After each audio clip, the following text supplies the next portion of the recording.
નમસ્કાર મિત્રો, જનસાજ ન્યૂઝમાં આપ સૌનું હાર્દિક સ્વાગત છે।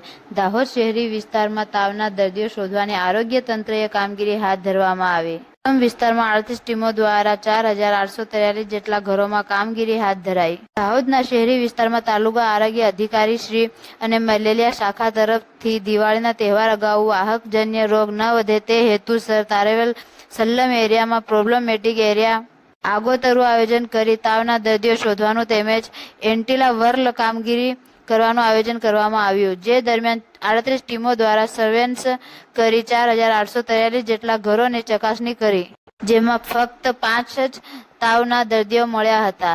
એન્ટિલા વર્લ કામગીરી કરી એરિયામાં આરોગ્ય શિક્ષણ પૂરું પાડવામાં આવ્યું હતું। આ સર્વેલન્સ કામગીરી આરોગ્ય કર્મચારીઓ અને આશા વર્કર બહેન દ્વારા કરવામાં આવી હતી। રિપોર્ટર રમેશસિંહ